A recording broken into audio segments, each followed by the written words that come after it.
Yeah, my name is Jackson Wachira, and I'm the Programs and Research Manager at CRDD.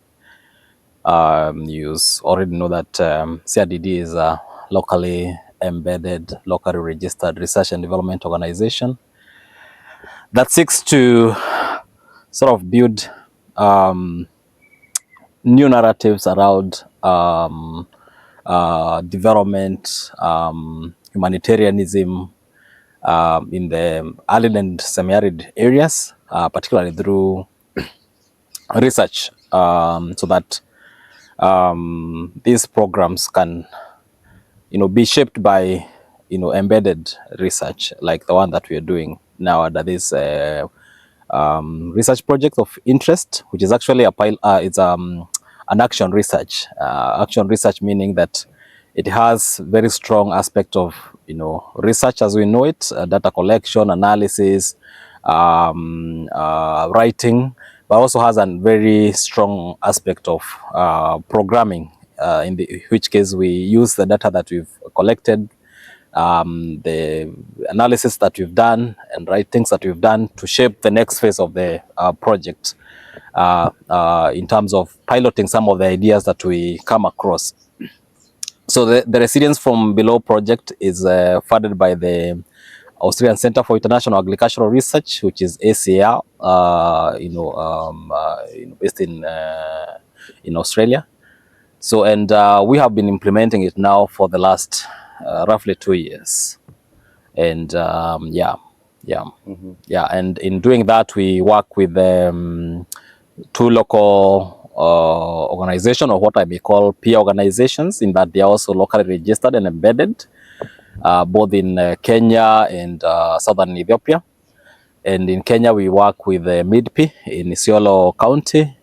In Marsabit, we work with SIFA Kenya, and in southern Ethiopia, we work with SIFA Ethiopia.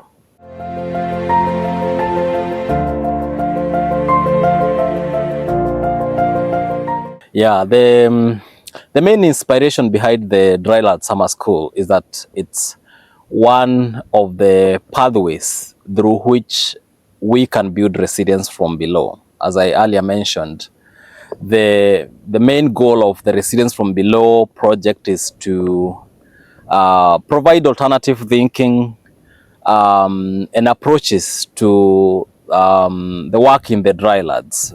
For, as we know, for many years, starting the colonial era, but especially starting in the 1980s and 1990s, we have had huge investments in these areas. But we find that a lot of these investments, whether for development or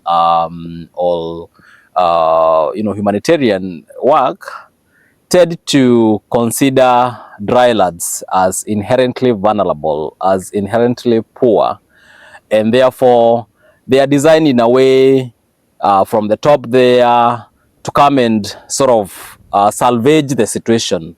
But in reality, based on our research and understanding of working in these areas for many years, we know that these areas have very established knowledges, established resources, established networks that can be mobilized further to build resilience from below, as we say. So the summer school then is part of that plan to enhance resilience from below by sharing the knowledge that we are getting from our research with emerging scholars. And that's why we have targeted masters and PhD students who are engaging with these areas from this region in Kenya, in Tanzania, in Somalia, in Ethiopia, as a way of planting the seed, really, to help them start adopting, because they are the current, but also importantly future, researchers and workers in these areas. That if they can be able to start, adopting the ideas that we are getting around resilience from below, then they can be able to shape designs, policies in the areas where they are in the countries where they are based.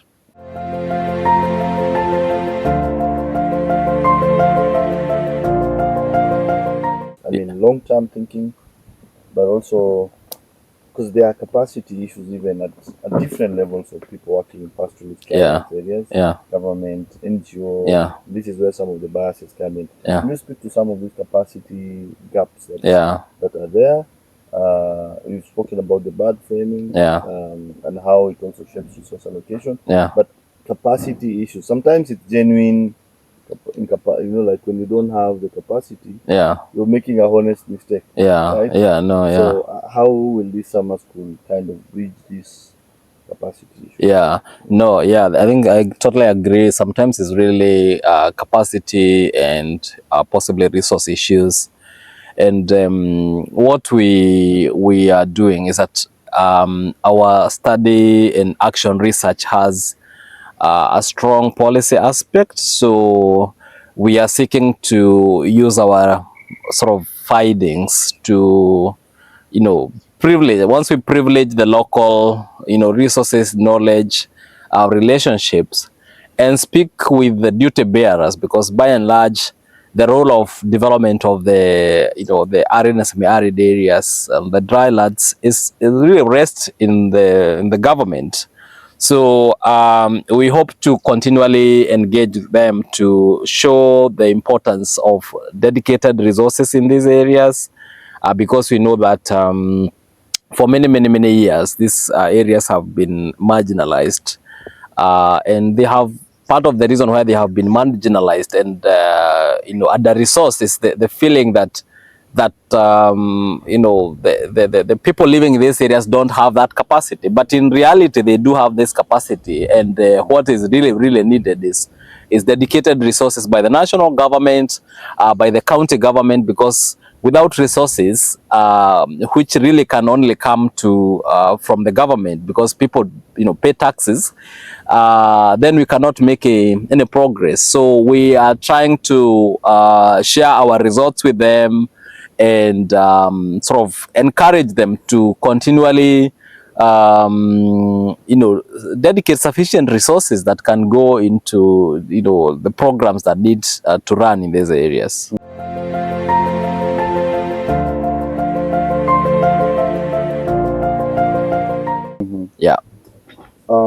In terms of the delivery of the summer school and connecting, I've seen several approaches. I, as a participant, as an organizer, was this deliberate? How did you organize this? Like in terms of approaches, the models of delivery. If you could speak to that, maybe. Absolutely. So we were very deliberate about having a summer school that is different from what typically happens, hoping that we are going to have more impact, and in that way allow the participants to take this forward. And part of that delivery involved bring on board very seasoned researchers and policy people. Here, I mean, I have in mind people like Professor Obagufu, who is a retired professor from Norway. We have Professor Ian Skoons, who've been working on dryland ecology and socio-economic political issues for many years. We have professors like Elizabeth Stites. But we also have, mid-career sort of, researchers and professionals like Guyo Malicha, Hussein Tadicha, our director. But also importantly, much younger, researchers and programmers like, myself. We have Rahma Hassan, doctor.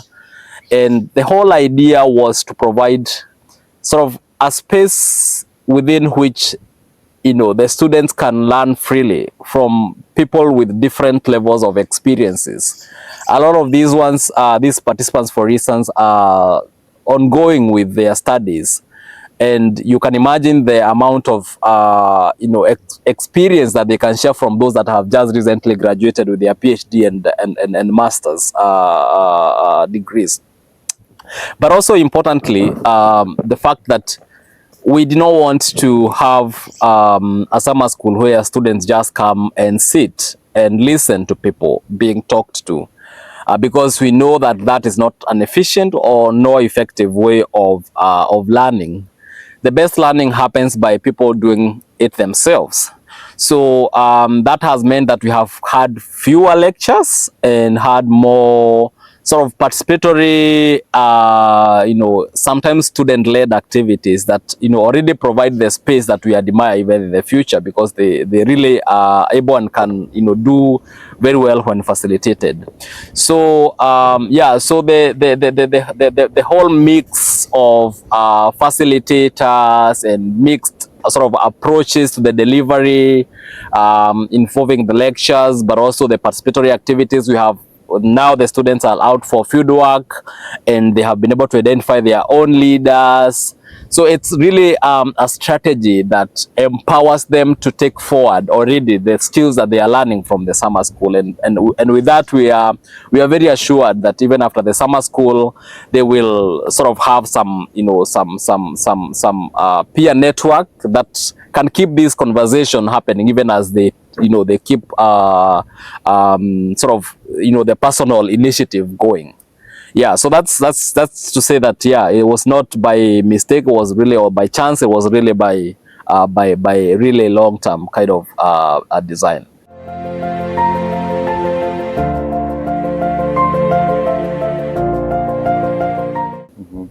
Yeah. What are the highlights so far of the summer school?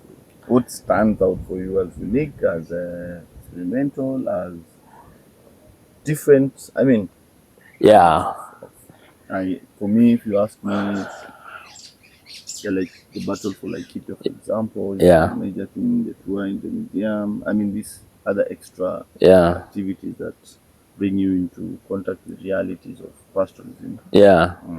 Yeah, no, I think for me the main highlights include the fact that the participants have been introduced to some very new concepts, like the concept of pastoralism as critical infrastructure. They have been introduced to the concept of pastoralists as high reliability professionals, and we have seen a lot of enthusiasm in not just taking those concepts, but also engaging with those concepts towards enhancing them. So it really means that has been a process of learning, not just for them, but also for us, in terms of adding value to some of the concepts that have been introduced this summer school. But also the fact that the students and participants really are already self-organizing. They're already self-organizing. We have students who have volunteered to all the blogs about the summer school and the issues that we are talking about. The students have already offered to sort of craft a declaration from this summer school, which would form a very sort of important basis for future sort of engagement and summer school, but also a platform to start engaging with those that are stakeholders. Having a declaration from summer school participants, for instance, will be a very good platform for us to engage with the pastoral parliamentary group, for instance, PPG, and tell them, look, this is what has been happening, but we think they are all, the participants feel that there can be a different recourse to how these things are done. And because the PPG is very instrumental in legislation, policy setting, then that becomes a good starting point for discussion. So I think those are some of the key highlights. We still have a day or two to go, and I'm sure there's still some, some more to come. Yeah, yeah. So we had a chance to watch a film on was it on Tuesday? And I think on Monday. And the Battle for Laikipia, which is really at the center of some of the things that we are learning around the relationship between pastoralism, land, infrastructure, and things like climate change. So Battle of Laikipia, bring all that together, and it's really sort of depicts the ongoing contestation between nomadic pastoralists who have increasingly lost critical resources, and actors who have more resources. They have historical sort of structures that allows them to have better state connection and relationships in a way that really clearly from that film, even if it doesn't have like a conclusion, we can see that we have an ongoing struggle as pastoralists who have lesser resources seek to reassert the commons, as it's often put, because they have historically utilized those resources for migration during times of drought especially.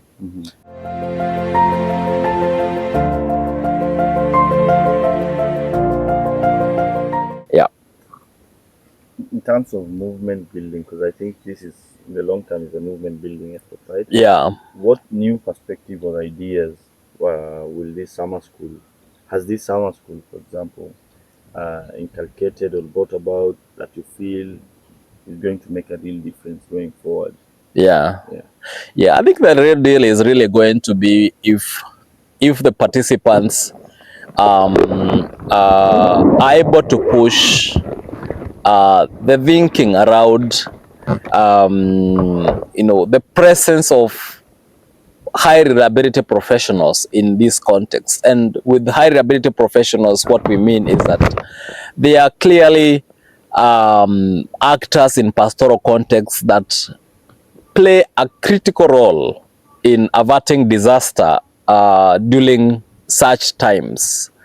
And often what we find is that these people, these actors, are actually the first responders. Even before the state comes, the government comes, NGOs, internal government organizations. These are the people who are there in the first place. But often we don't seem to appreciate them. We don't seem to resource them. And if you can be able to push that conversation towards attracting some attention, then that's likely to be a real game changer, because we could be able to avert a lot of losses that often happen when we have a catastrophe such as drought, despite the investments of multi-billion resources that don't really put these high reliability professionals at the center.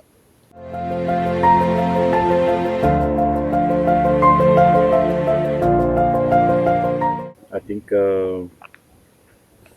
if you have anything that hasn't come out because of the shortcut fault of our questioning. No, I think it's about that now. No. I think it's about the choice of location. Perfect. So we spent some time as an organizing team, looking for a preferable setting and location for the summer school. And we chose Camp Simpire in Gotu, which is a simple but really lovely social enterprise that was established towards enhancing knowledge sharing and transmission around pastoralism. So this is a really perfect location for the summer school because it's at the heart of the Isiolo Ridgelands. And by us having the participants in this location, we actually are living. We are living in the context that we are studying. You can see here to my left, we have the River Wasonyilo, for instance, which is a critical lifeline for pastoralists from the whole region, all the way from Laikipia, Samburu, Isiolo, Garissa, the entire region. So people can be able to engage and see the relationship between pastoralists and such critical infrastructure such as the River Wasonyiro. Secondly, this site being located at the heart of the Ridgelands in Isiolo provided a very good position for us to be able to meet with communities. Today, as I mentioned, we have a team that's gone to Barambate, for instance. Another one has gone to Yakbasadi. Another one has gone to Gotu. It would not have been possible for us to do this kind of work if we went into some city in Nairobi or town in Seoul or Marsabit. It would have possibly been, yes, been possible, but or have been too expensive, for instance, and too time consuming. So by having the team here, we have been able to not only provide a good, quiet learning space, but also provide an opportunity for the students to engage with the local communities.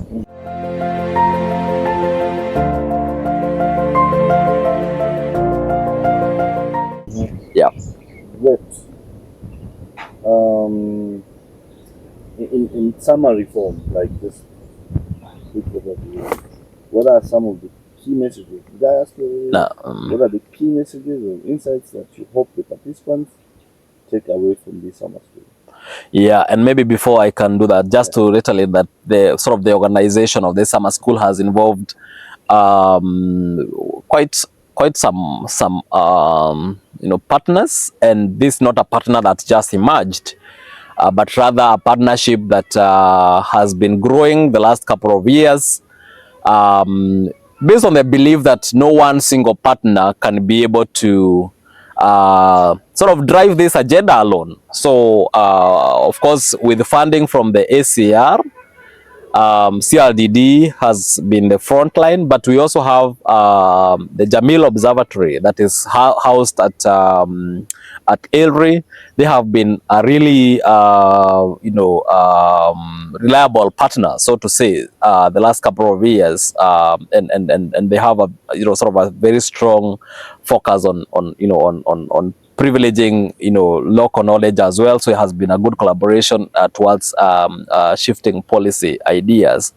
So in terms of what we really hope that the students, the summer school participants can push forward, it's really a new narrative around what's pastoralism, and that would help us to move away from a narrative that have seen pastoralism for many years as destructive, as retrogressive, as unviable. But research show us that, on the contrary, pastoralism is the most viable and reliable way of utilizing the regoliths, which are extremely variable in terms of rainfall. For instance, there is no other livelihood approach that fits with this ecology as pastoralism. Secondly, is really just to ask for more nuances with some of the the issues that have been propelled as a cause of the challenges that we have in the pastoral areas. Often we'll talk about climate change, for instance, being the phenomena to blame for the the challenges that we have in these areas. But after interrogating data more and engaging with these systems, we find that there are broader issues that we need to put in consideration, like governance, for instance. A lot of water supplies are being developed in these areas, affecting, ostensibly for irrigation, thereby interfering with the aquifer. The maintenance model does not privilege the indigenous knowledge and local institutions, and therefore it breaks as soon as it has been, put up. So just to say that we cannot blame everything to climate change. Yeah. We have to look at the more socio-political and economic conditions that predispose, pastoral communities towards vulnerabilities. So it's really just to hope that this conversation can go on in a more nuanced way, rather than just putting everything together and just blaming certain phenomena for this. So, and just to say, it would be great now to have all that conversation shifting in the policy space, and and steering some sort of conversation that can help to enhance the well-being, welfare, and adaptive capacity of communities that live in pastoral the drylands. Yeah.